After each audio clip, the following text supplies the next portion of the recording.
Hello everyone, I hope you all are doing really well. So आज की इस video में हम आपके लिए कुछ बहुत ही इंटरेस्टिंग चीज लेके आ रहे हैं। जैसे कि आप सब जानते हैं कि 3 मार्च 2024 हरियाणा का स्टेट जुडिशियल एग्जामिनेशन शेड्यूल्ड है।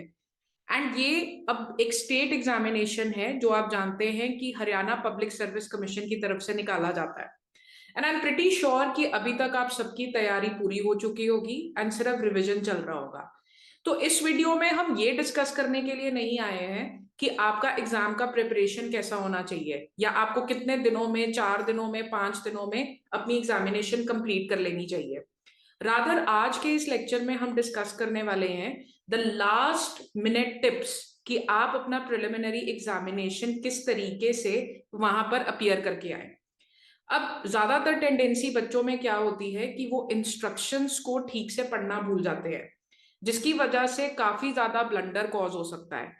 तो बहुत ज्यादा जरूरी है कि हमें पता रहे कि एग्जामिनेशन में क्या इंस्ट्रक्शंस हैं, किस तरीके से हमें एग्जामिनेशन को अटेम्प्ट करना है, एंड क्या कुछ ऐसी चीज तो नहीं है जो न्यू ऐड हो चुकी है। सो आज की इस वीडियो में हम यही सब जानने वाले हैं। सो स्टार्ट करते हैं first of all that what is the pattern of the examination. So जैसे कि आप सब जानते हैं कि state judicial services examination 3 parts में डिवाइडेड रहता है। सबसे पहले आपका होता है प्रिलिमिनरी एग्जामिनेशन, सेकंड है आपका मेंस एग्जामिनेशन, एंड थर्ड रहता है आपका वाइवा। सो आज हम डिस्कस करने वाले हैं कि प्रिलिमिनरी एग्जामिनेशन को लेकर हरियाणा पब्लिक सर्विस कमीशन ने कैसे इंस्ट्रक्शंस इशू किए हैं। तो सबसे पहले तो जैसे कि आप सबको पता होगा, आपके पास देयर आर 125 क्वेश्चंस, जो कि एक क्वेश्चन 4 मार्क्स का रहेगा, विच अमाउंट्स टू 500 मार्क्स। तो 500 नंबर का आपका ये पेपर है, जिसमें से 125 क्वेश्चंस आपसे पूछे जाएंगे। 125 questions are all around from the subjects of law, procedural law, substantive law a little bit, and आपके पास आते हैं international national current affairs, legal awareness यानी कि नए जजमेंट्स, कॉन्स्टिट्यूशनल लीगल हिस्ट्री। तो ये कुछ भी आपसे पूछा जा सकता है। लेकिन जो एक और बहुत इंपॉर्टेंट चीज आज हम समझने वाले हैं वो ये है कि हरियाणा पब्लिक सर्विस कमीशन ने एक नई चीज स्टार्ट की है। सबसे पहले तो आप ये जानिए कि अगर एक क्वेश्चन 4 मार्क्स का है तो इसमें नेगेटिव मार्किंग भी रहेगी। तो हर गलत आंसर के लिए आपका 0.8 मार्क कटेगा, यानी कि 20% ऑफ द क्वेश्चन। तो अगर मुझे सवाल नहीं आता तो बेटर है, और मैं कंफ्यूज हूं कि अगर मैं बिल्कुल श्योर हूं कि हाँ ठीक है यही वाला आंसर इस चीज का है, दैट इज द टाइम कि मुझे उसका आंसर लिख देना चाहिए, मुझे एनसर्कल कर देना चाहिए। ओएमआर शीट का कभी कोई रीएवैल्यूएशन हो नहीं सकता, रीचेकिंग हो नहीं सकती, ये सब आपको पता रहना चाहिए। क्यों? क्योंकि ये एक मशीन जनरेटेड शीट है, मशीन जनरेटेड ही इसकी चेकिंग होती है। तो अगर आप गलत अटेम्प्ट करके आएंगे तो मशीन जनरेटेड सॉफ्टवेयर पहले से ही इस चीज के लिए बनाया गया है कि गलत क्वेश्चन के लिए गलत आंसर आप देंगे तो 0.8 मार्क्स आपके वहीं डिडक्ट हो जाएंगे। लेकिन अगर आप सही आंसर लिख के आते हैं तो 4 मार्क्स आपको उस चीज के मिल जाएंगे। तो 125 क्वेश्चंस में से अगर आप पूरी तरीके से श्योर हैं तभी आप आंसर लिखिए, एनसर्कल करिए ओएमआर शीट में। नहीं तो बेटर है कि आप मत करिए अगर आपको जरा सा भी डाउट है, because it's better not to lose 0.8 marks. So आप देखिए, अगर 0.8 मार्क्स की बात हम कर रहे हैं तो कहीं ना कहीं वो आपका 3.2 मार्क्स का डिडक्शन है। अब अगर आप देखो 3.2 मार्क्स, 4 में से आप 0.8 निकाल दो। पहले होता था कि 0.25 कटा करते थे, यानी कि 4 क्वेश्चंस अगर गलत हैं तो 1 नंबर कटता था। लेकिन अब वो चीज नहीं रही है, अब 0.8 मार्क्स का नेगेटिव मार्किंग हो गया। तो ये चीज आपने पहली याद रखनी है। एक जो दूसरी चीज है जो इस बार इंट्रोड्यूस की गई है, आपकी ओएमआर शीट में अब आपको 5 ऑप्शंस मिलेंगे, A B C D and ई।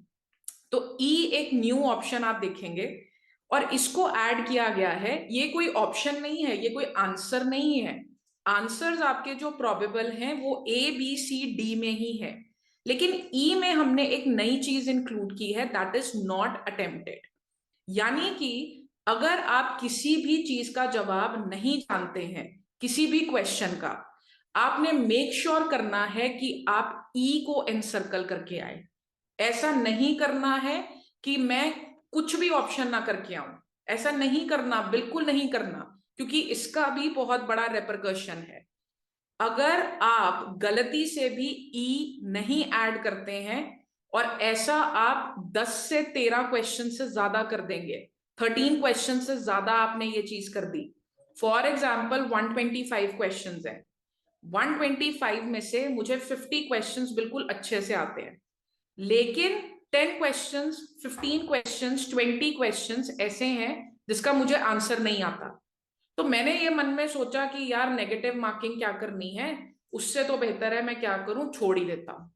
लेकिन अब आपकी ओएमआर शीट में एक ऑप्शन ई इंट्रोड्यूस हो गई है जिसमें लिखा होगा not attempted.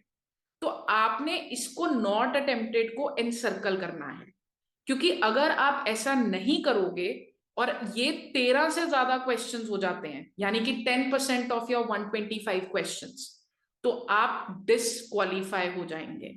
I am repeating it again, you will be disqualified. So if you don't give not attempted for more than 13 questions and you leave your sheet empty, in any question आपने A, B, C, D कुछ भी नहीं किया और E भी नहीं किया और वो 13 से ज्यादा क्वेश्चंस हो चुके हैं, 10% ऑफ 125, तो आप डिस्क्वालीफाई हो जाएंगे।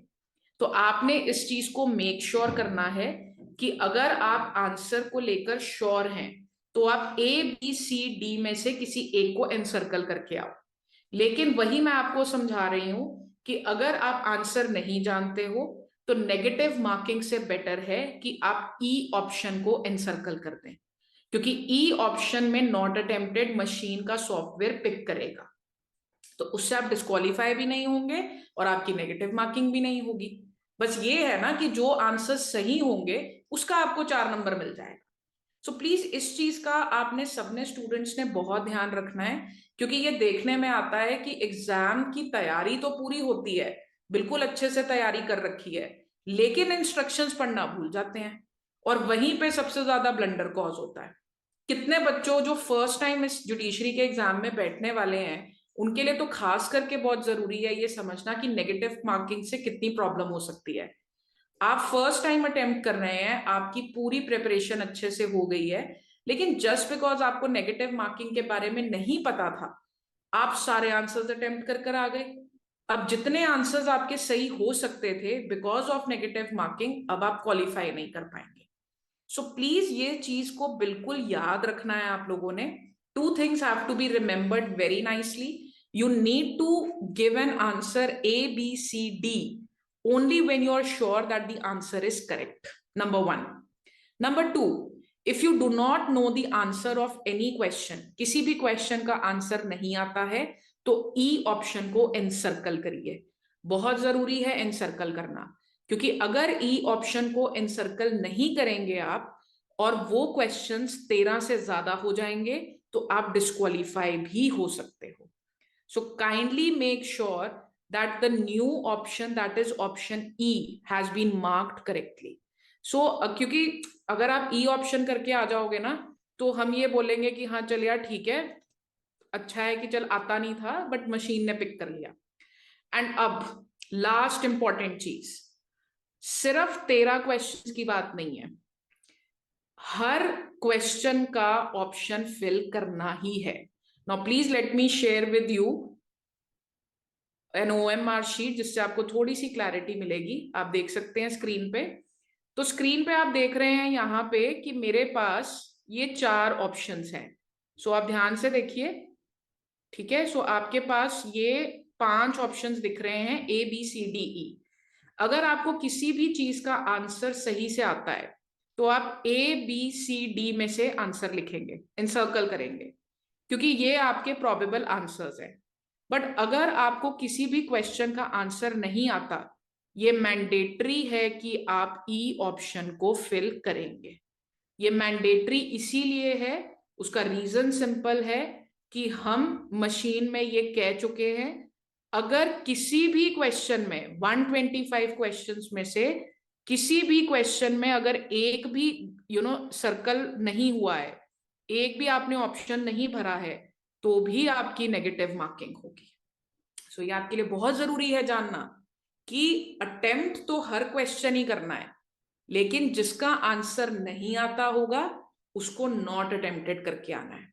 सो if I am asking you a question, for example, in which case was the basic structure doctrine propounded, अब मैंने आपको 4 ऑप्शंस दिए, ADM Jabalpur versus Shivkant Shukla, Rajnarayan versus Indira Nehru Gandhi, Keshavananda Bharati versus state of Kerala, and Minerva Mills versus union of India. अब answer है C, Kesavananda Bharti. आता है तो सी को एनसर्कल करो, नहीं आता तो ई ऑप्शन है नॉट अटेम्प्टेड, उसको एनसर्कल करो। हर क्वेश्चन में एक सर्कल मार्क करके आना है, क्योंकि अगर आप ऐसा नहीं करेंगे तो अगर फॉर एग्जाम्पल आप 2 क्वेश्चंस में भूल गए एनसर्कल करना, नॉट अटेम्प्टेड, आपकी नेगेटिव मार्किंग है 0.8 मार्क्स की। गलत आंसर करोगे तो भी 0.8 मार्क्स है, और अगर नॉट अटेम्प्टेड नहीं फिल करके आते तो भी 0.8 मार्क्स कटेंगे। और अगर ये 13 से ज्यादा क्वेश्चंस आपको नहीं आते, आपको 15 क्वेश्चंस नहीं आते, 20 नहीं आते, तो आपने 20 क्वेश्चंस में नॉट अटेम्प्टेड का ऑप्शन ही नहीं भरा, यानी कि आपने कोई ऑप्शन नहीं भरा, खाली छोड़ दिया, उन सर्कमस्टांसेस में आप डिस्क्वालीफाई हो जाएंगे। सो काइंडली इन इंस्ट्रक्शंस को बहुत ध्यान से दिमाग में रखिए, क्योंकि ये लास्ट मिनट टिप्स हैं कि आप अपना आंसर सोच समझ कर देकर आए। अगर किसी भी आंसर क्वेश्चन को लेके आपके माइंड में डाउट है, आपको लगता है कि इसका ये प्रोबेबल आंसर नहीं हो सकता, आप प्लीज नॉट अटेम्प्टेड को एनसर्कल करिए। आप गलत आंसर भी मत करिए और आप नॉट अटेम्प्टेड को भी मत छोड़ कर आइए। आप या तो आंसर सही करिए एनसर्कल, या फिर नॉट अटेम्प्टेड एनसर्कल करिए, लेकिन 125 के 125 क्वेश्चंस में आप एनसर्कल करेंगे, whether the right answer or not attempted. Because if you don't do that, if you don't encircle not attempted in more than 13 questions, you are disqualified. If you don't mention not attempted in less than 13 questions, less than 13 questions hai, negative marking 0.8 for per question. And if your answer is wrong, then again negative marking 0.8 question marks का। सो ये बहुत important है, तो please इसको बिल्कुल ध्यान में रखिए, क्योंकि आपके एग्जाम में अब अनदर 3-4 डेज रह गए हैं। आप लास्ट मिनट प्रिपरेशन कर रहे हैं, शायद आप फर्स्ट टाइम अटेम्प्ट कर रहे हैं, शायद आपका 3rd 4th अटेम्प्ट है। बहुत जरूरी है कि आप इन इंस्ट्रक्शंस को दिमाग में रखें और टिप्स अपने पास रखें। सेकेंडली, अगर किसी भी क्वेश्चन को लेके आपको जरा सा भी डाउट हो जाता है, you feel that this might not be the answer, please leave that for some time. आपके पास 2 घंटे का टाइम है, 2 hours फॉर 125 क्वेश्चंस। आप आराम से उसको साइड पे कर दीजिए। एंड में अगर आपको लगता है कि I don't know the correct answer, तो नेगेटिव मार्किंग कराने से तो बेहतर है कि मैं नॉट अटेम्प्टेड ही कर दूं, क्योंकि क्यों मैं चाहूं कि मेरे मार्क्स कटे। 0.8 मार्क्स कोई कम नहीं होते हैं। तो सोचो अगर आप 5 क्वेश्चंस गलत करके आ जाओगे तो आपके 3-4 नंबर कट जाएंगे। तो ये थोड़ा सही नहीं होगा कि हम इस तरीके से चले। सो आप प्लीज, अगर आंसर करेक्ट है, लगता है, श्योरिटी है, तभी ऑप्शन को टिक करिए, नहीं तो प्लीज ऑप्शन ई को एनसर्कल कर दीजिए। ये बहुत जरूरी है। आप सिलेबस जानते हैं, आप ये भी जानते हैं कि लीगल अवेयरनेस आती है, अब शायद थोड़ा लेट है, लेकिन newspaper reading is the best way to learn about the current national and the international affairs. Other than that, the constitutional history, the legal history, constitutional cases जितने भी नए आए हैं, जैसे कि इलेक्टोरल बॉन्ड का केस आ गया है, you have the UCC has come in Uttarakhand, live in relationships को लेकर कोई चीज आई है, ये सब कुछ आपके टिप्स पे होना चाहिए, because there is a lot of probability कि आपसे ये क्वेश्चंस पूछे जाएंगे। 2 फिंगर बैंड टेस्ट है, you have the this electoral bond का टेस्ट है, जो भी स्कीम है अभी अनकॉन्स्टिट्यूशनल की गई है, Bilkis Bano, that's a very important case that you have. So इन सारे केसेस को आपने बहुत ध्यान से अपने दिमाग में रखना है, ताकि आप कोई भी गलती ना करें। So I would just, because Haryana judiciary is not just focusing on the legal aspects in the examination. 125 questions में अब एनालिटिकल स्किल्स, रीजनिंग और एप्टीट्यूड के क्वेश्चंस भी आते हैं. So I am just the last minute tip would be that just focusing on law for the last few months of preparation was a great thing, but please don't forget that now we have questions coming from the current affairs also, as well as from the analytical reasoning and the aptitude also. So kindly attempt your paper very wisely. Do not leave any scope for the negative marking. In the end, बहुत जल्दी से फिर से वही 3 tips repeat कर रही हूं. Answer सही आता है तभी ABCD को चूज करिए, नहीं आता है तो नॉट अटेम्प्टेड को चूज करिए, क्योंकि अगर नॉट अटेम्प्टेड चूज नहीं करेंगे नेगेटिव मार्किंग तब भी होगी, गलत आंसर चूज करेंगे तो भी नेगेटिव मार्किंग होगी. और तीसरी चीज, गलती से भी 13 से ज्यादा क्वेश्चंस में नॉट अटेम्प्टेड मत छोड़ देना. छोड़ना तो कोई भी नहीं है, लेकिन गलती से भी ऐसा आपने कर दिया तो आप डिस्क्वालीफाई हो जाएंगे एग्जामिनेशन से. Because 10% of 125 questions if not marked with any option, the candidate would be considered to be disqualified. So kindly keep that in mind. So ये कुछ टिप्स थे, कुछ इंस्ट्रक्शंस थे जो बस आपको लास्ट मिनट में बताना चाहती थी, ताकि आप अपना आंसर्स बिल्कुल सोच समझकर जवाब देकर आए. So wishing you all the very best. I hope that आप सभी का एग्जामिनेशन काफी अच्छा हो एंड आप लोग जरूर जजेस बने सब. नेक्स्ट वीडियो अब हम बनाएंगे और मिलेंगे जब हम लोग क्वेश्चन पेपर का एनालिसिस करेंगे. सो आप एग्जाम दीजिए एंड उसके बाद हम लोग 5th को मिलेंगे when we'll be discussing about the questions and the analysis of the questions and the answers to every question. So thank you very much. All the very best to everyone. Thank you.